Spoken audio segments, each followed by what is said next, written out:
Hello everyone and welcome to Felix's Space Time. In today's video, I have an interview with Ellie in space about her recent zero-G flight. If you enjoyed this video, don't forget to like and subscribe and check out my Patreon page. A link will be in the description. Enjoy. Thank you so much for coming on here for another interview today. For those who might not know you, could you tell everyone a bit about yourself? Yeah, so I'm Ellie in space. I'm a space journalist, and it's my full-time job to cover space-related news on YouTube and on X. And I used to be in TV news for almost 10 years. I decided to quit that to pursue covering space journalism full-time. And yeah, it's been a great ride. Amazing. Before we kind of get into the zero-G flight, I was wondering if you'd like to talk a bit about kind of Starbase. I think you were down there for the latest Starship launch, were you? Yeah, so I've been to both launches so far. We're thinking that maybe the next launch will be sometime in March, so I definitely intend to be there. And Starbase is just a magical place. I've been to the Space Coast, which is, where a lot of people traditionally know NASA and, traditional rocket launches, but Starbase is very unique. It's in the early stages. And of course, SpaceX is doing things that have never been done before, the development of Starship, the world's first fully reusable rocket and the largest rocket at that. So it's definitely, I love every trip to Starbase. And if you have an opportunity to go down there, I I recommend it kind of over the Space Coast right now, actually. Yeah, I think you can get a lot more kind of closer to what's happening, can't you? Just kind of roadside. It's crazy. You're not going to get that in Florida. I mean, you Yeah. can pay extra money to do, a VIP tour of Kennedy Space Center, but you don't have to pay anything to go to Starbase because there's a public beach at the end of the road. And so you're getting, proximity to these giant rockets and boosters that you've just never seen before. It's very cool. Even if you're not, a huge space nerd, I think you'll still appreciate what they're doing down there. Yeah, amazing. Kind of onto the zero-G questions now. First of all, would you be able to tell everyone what a zero-G flight is for the people who don't know?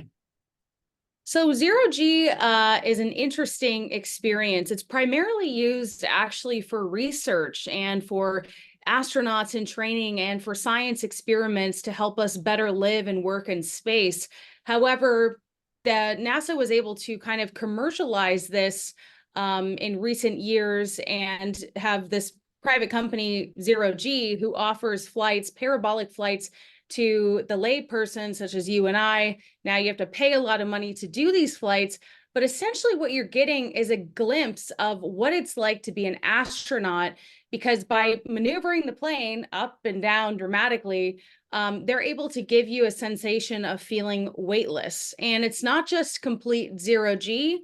You also can experience, for example, lunar gravity. So when you're on the moon, you're 1/6 gravity of here on Earth. So you're much lighter. You think about hopping around like a bunny.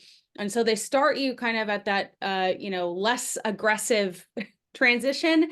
And then they go into the zero G parabolas.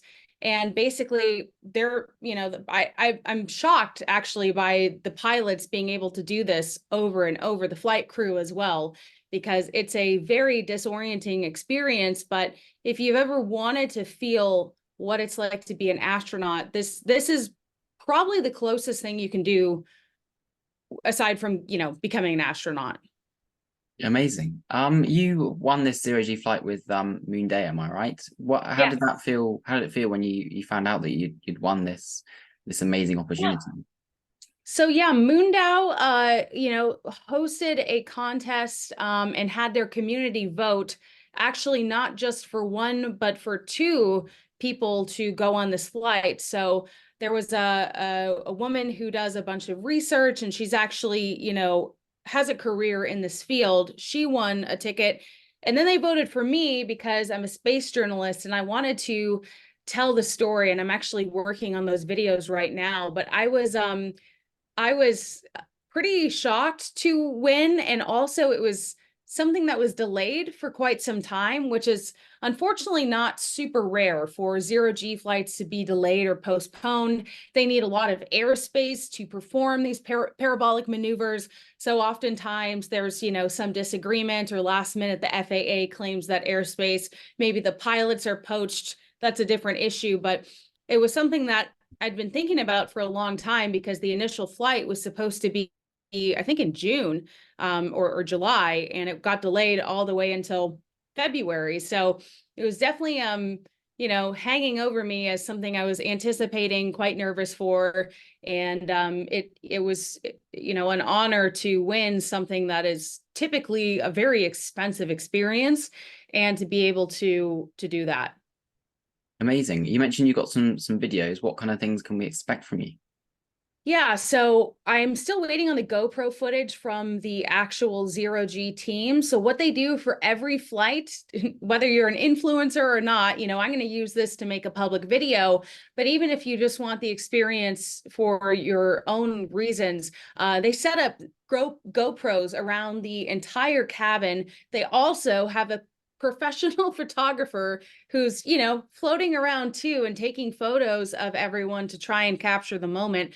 So I'll be doing 2 videos. One of them, which I'm releasing probably tomorrow, is my interviews with Nicole Stott, with Doug Hurley's son, who actually went on the flight, and also with Charlie Duke, who is one of the last surviving Apollo moonwalkers. He's experienced lunar gravity for real because he's walked on the moon. So we're going to have that video. I hope people enjoy that. And then I'm also going to have a part 2, which is really just kind of an in-depth review of what my experiences was like on zero-G from start to finish, what I felt mentally, what I felt physically, kind of really a detailed version of the flight. Because you're told, okay, it's about 2 hours and they do about 15 parabolas, but there's a lot more that's involved there. And so I think because it's something that, let's just be honest, it's something that's kind of for the very rich at this point, unless you're lucky and you win a contest.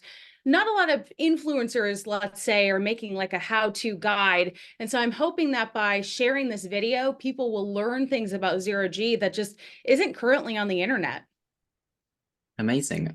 So you mentioned you were long on this flight alongside so many amazing people. What was it like meeting those people? And you kind of caught up to this question already. Who were you able to interview? Yeah, so I actually, because we had this it was supposed to be in October. And so part of the reason why this particular flight was more expensive than a normal flight is because we got a private tour of the Johnson Space Center alongside the astronauts. So we got to, I took a tour with Doug Hurley, and there was a mock-up of the ISS, and I was able to, say, which part of this ISS did you work on? And it was a very in-depth, personal, sort of intimate tour that was kind of, one of a kind.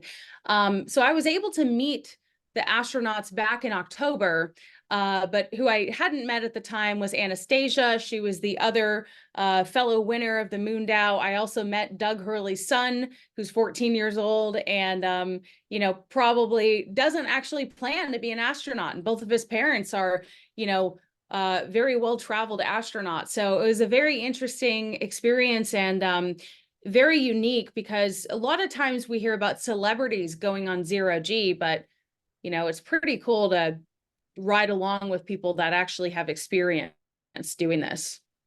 Amazing. Can you walk me through some of the different types of gravity you experienced? I know you said there's 15 kind of chances to be in less gravity. Yes. Kind of what different ones were there, and can you tell me a bit about that?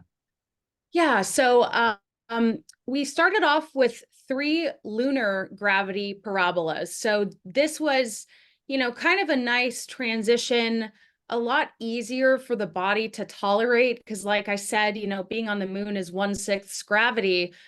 So it's different, but you're not as chaotic, right? Because when you go into zero gravity, a lot of times people make the mistake of swimming, and they're disoriented, and they're trying to fight the feeling of just having your body go anywhere. And so with lunar, I felt like you could still kind of control your body, control your direction. You could do the hops, you could do the one-handed push-ups. So they did 3 lunar parabolas. On some flights, depending on, if you're doing it for research.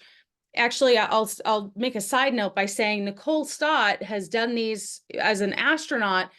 You're doing 60 parabolas, 60, which is crazy for me to think about, because after about 5, my body completely checked out and all of a sudden it went very bad. But sometimes they do Martian gravity, which is obviously different than lunar gravity. We didn't do Martian on our flight, but we went straight from lunar into 0 gravity. And so the idea is that you want to lie on the ground, you want to not move your neck.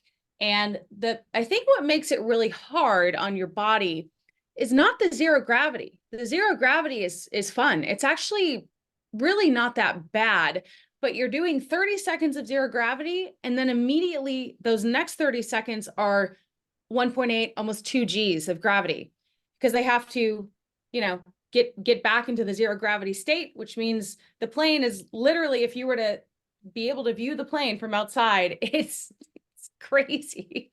And so going from extreme force on your body to, you're disoriented, it made several people on this flight sick, apparently a lot more than normally get sick. So that was kind of interesting for me. I observed at the end of the flight, there were 9 of us in the seats, which is where you're supposed to go if you start to get sick. And then there were about 13 people still in the cabin, or the 0G part of it. So that was interesting. And part of the reason I asked one of the flight attendants, what happened? I thought that not a lot of people usually get sick, because they give you Dramamine, they give you one of those rescue bands, which has a constant pulse, which is supposed to help with motion sickness. They give you ginger gum, which, the jury's out for me on whether that helped. But they said that our flight in particular was pretty turbulent, which, because you're going like this, you can't even really notice the turbulence. And the airspace that we were allotted made us have to do a lot of turns. And so I think that those factors probably played a role in how we felt. But yes, we did lunar and primarily 0 Gs. Amazing. So like you said, they call it the vomit comet for a reason. Kind of after how many parabolas did you kind of start to feel not too well? So it was very dramatic and quick how I went from feeling fine to being unfortunately kind of miserable. The lunar, I was fine, and I was surprised because I tend to get motion sick on a roller coaster, so I wasn't expecting to do that great, but I never take meds on a roller coaster, so I thought that might make a difference. And so the lunar, I was fine, and I was like, wow, maybe I second guess myself and I'm actually going to be fine. This is amazing. And then we did 2 or 3 0 Gs, and it was definitely different. And I tried to not move around too much. I didn't want to go too crazy. But then I was like, I think I just need to grab this rope every time we go in 0 G, so I'm not moving around too much. And then we were laying down in between one of the parabolas, and the flight attendants go around and they say, are you good? Are you okay? Are you bad? And I said I was okay. And then as soon as I said this, I was like, I have to go in the seat. And I just started throwing up. And pretty much everyone back there was also throwing up. They give you barf bags. I had to have 2. And it's just unfortunately, after that, if you're sick, you can't turn off that feeling. But everyone else, paid to be on the flight. You're kind of stuck in the experience. So it can be tricky if you don't know how you're going to react. I kind of expected to get sick. It happened, but it's unfortunate that there's not a way to sort of really segment yourself off. So it helps to we went, if you get sick, you go back in the seats where you're initially making the ascent and getting to the cruising altitude. You buckle yourself in, so that way when you go in 0 G, you're only lifting about this much versus going all over. But it's interesting to try and really mind over matter at that point, because you're you're feeling sick, and it's easy to sort of maybe panic a little bit at that point. So I'm trying to like focus on the good parts of it, but it was definitely it definitely gives you respect for what astronauts go through. And here's the interesting thing too. I talked to astronauts afterwards, I got sick, it sucked, I'm sad about it, whatever. And they're like, you're not unique. People that have a career in space still get sick. Fighter pilots that do crazy provocative maneuvers in the air as a fighter pilot might get sick in zero G. There's not necessarily a correlation. Doug Hurley said his wife, who's also an astronaut, would get sick in zero G, but up in space, be totally fine. So you don't know how it's going to affect you, and everyone is different. And that's kind of one of the interesting things too, is I'm sort of interested now in exploring this sort of space medicine aspect of how can we fix this issue? Amazing. So did you kind of do any activities while in zero G? I know some people like to play around a bit. Yeah. So they gave you like little stress balls, squeezy balls, and some of us threw those around. I actually was able to grab my boyfriend and kiss him, and luckily that was before the vomit. So I did, kiss my boyfriend in zero G, which was pretty cool. I'm sure the pictures and video are going to make it look like I'm having the best time of my life. And what else? I did try to do like, one-handed push-ups in lunar gravity. So that'll be interesting to see. I wondered, because I'm trying to make a story about this, I originally intended to use my iPhone while I was in zero gravity, but I'm like, I'm just going to let the GoPros get the footage because this is a once in a lifetime experience. And I don't want to be distracted by, trying to like make content when it's already being captured around me. So I'm curious to see, I'm sure other people did. My friend actually, who was on the flight, he wore his Apple Vision Pro, which is nuts. But I was definitely not going to put those on in the flight. Amazing. Well, you've jumped into my next question. What kind of things did other people do? Did you Yeah, see anything so else? I'm trying to think. I know some people, so one of the moves that they talk about is called a hamster wheel, where you start on one side and then you kind of like climb up the walls and do like a rotation. Obviously, I wasn't in any position to do that, unfortunately. And I know some people were doing like really fast somersaults. The Apple Vision Pro was by far the craziest, and probably one of the craziest things that they've ever seen anyone do. I mean, I didn't ask them, but VR headsets tend to induce some sort of, motion or disorientation. So he said he didn't get sick, but that was, it also just came out. So I don't think anyone else has done that except for Scott Walter. Amazing. Would you recommend a zero G flight to people you know? Yeah, so I'm a journalist, and I'm going to be honest. I don't work for zero G. I'm very grateful that I had the experience and I had the flight, but I have to be honest when I say I don't think it's for everyone. I know some people on that flight that truly, kind of emptied their bank account to do it. I mean, that's pretty major, and that person actually still did get sick. And so for me, I'm glad that I had the experience, but if I had to pay for that, I don't think it would have been worth me paying for it, because think about it. I only got to really enjoy 6 out of the 15, and we actually had a bonus 5 parabolas because of the delay, and they had to move our time up. So instead of check-in at 7:45 and a flight being at 10, our check-in was at 5:45 and our flight was at 8. So we kind of last minute didn't really get much sleep. So they tried to like compensate by giving us 5 extra parabolas. But if you're thinking in terms of, well, a flight is typically $10,000, that's a lot of money per each parabola if you have to sit it out. So I guess my only like caveat or piece of, advice would be, if you get sick on roller coasters, it might not be a good experience for you, and you might feel bad about spending that kind of money. Now, if you're super rich and it doesn't really make a big dent and you still want to do it, that's fine. But I don't think even with the medication, there's a good way to get around. And think about this too. I'm 31. I got sick. Doug Hurley's son is 14, and it's a guy, so guy and girl. He got sick. One of my patrons who's 80 years old got sick. So it's like it's really hard to like find even a pattern of who's going to get sick and who's not. But I will say once you get sick, the experience goes from fun to, mentally very challenging. Yeah, I get where you're coming from, kind of not knowing whether, it's going to be worth your money if you're not going to be able to kind of experience it all.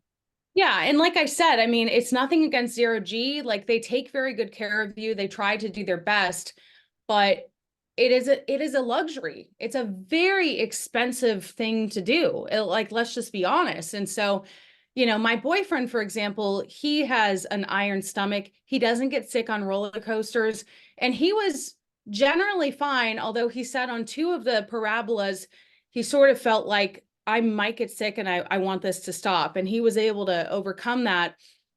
But I kind of knew going into it, I'm probably going to get sick. So, I guess it's on you. But if you tend to get motion sick, this is the most like nausea inducing thing you literally could ever do. Like ever. It's not like a roller coaster where those are maybe max 3 minutes and then you get off, you don't get back on. And it was interesting too, because the following day I went to Animal Kingdom at Disney World, and they had a roller coaster. I got on it once. I knew I wasn't going to like it, but my boyfriend wanted me to go on it. I did feel sick, but I was able to get off of it and not be stuck in the roller coaster. And what was curious about that, it was 3 Gs. That's even more than the 0 G flight. 3 Gs on this roller coaster. So it's it's not for everyone, the G forces. But look, if you're trying to like be an astronaut or you really want that experience, then yeah, you should do it for sure. Yeah. Amazing. So my last question from me: would you ever consider doing a opposite of a 0 G simulator, where you put on Gs instead of kind of going weightless?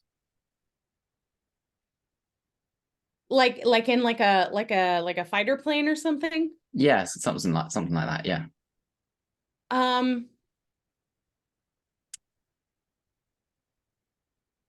think because my experience was so recent, my mind says no.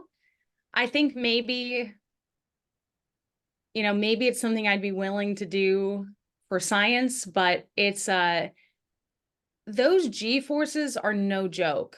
They really are.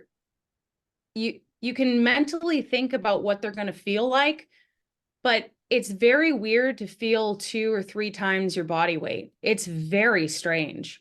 And like even just like lifting up your hand feels like so much energy. And the other thing I'll add too is that, and I'm sure this would happen if I were to do what you're talking about, you get this thing called like adrenaline dump. And so I was so tired after this flight. So was my boyfriend. I mean, we literally went to bed like like like 2 hours just gone sleeping because it's so like fatiguing. I think what I would be more interested in versus that would be sort of a trip in the NBL, the neutral buoyancy lab. So I would love to be underwater and feeling what that simulation of a spacewalk is like. I think that sounds more fun than that than G forces. Yeah, then you kind of also get the option of, if it's not for you, you can kind of get out and you'd have to do the whole thing. Exactly. And I think, the scary thing too is by the end of the flight, I didn't know how much longer we had. I wasn't able to count at that point, and I was just like, just kind of trying to like just stay calm. But I did start to feel drowsy, and I did start to feel like if we keep going, I am going to pass out. I've already thrown up everything I need to throw up, but I am going to pass out. And that's just like a scary feeling as a human. You don't want to pass out. You don't want to throw up. There's things that you don't want to happen to your body. And so that's kind of what makes me nervous with like the fighter pilot thing too. And like I said, it's just like, it's really interesting how some people are built, they're literally built for this. And I wish I could have interviewed the pilot on the 0G flight. Unfortunately, they had to immediately go to Houston after our flight to do some research related stuff. And I think that, you know, what they do as 0G pilots is very, you know, insane. It's crazy. Anyway, that's all the questions from me. I've got one question here from someone on X. Ross wants to know, how did the feelings of anticipation and expectation leading up to the 0G flight compared to the actual experience of feeling brief periods of low gravity / microgravity during the flight? So let's see. I mean, I was definitely anticipating this and thinking about it a lot for, you know, many, many, many months. So I think that I was pretty nervous for it for a while. And when I was actually on the flight, those first few parabolas, I kind of was like, you psyched yourself out. You didn't really have any reason to be nervous or freaking out about it. And then like, I realized, okay, I know my body and this is bad. But I think there is a sense of relief having gotten it over with. And again, I don't want to sound like ungrateful, but it's an intense experience. And it was interesting to me too, because during the first Starship launch, when I watched it from the roof and there were a lot of people on the roof for that first launch, I met like 3 or 4 people that day, very rich people that had done 0G. And they all were like, oh yeah, it was really cool. Like no big deal. And like no one has like publicly talked about feeling sick from it. And you know what happens. It's just very interesting to me.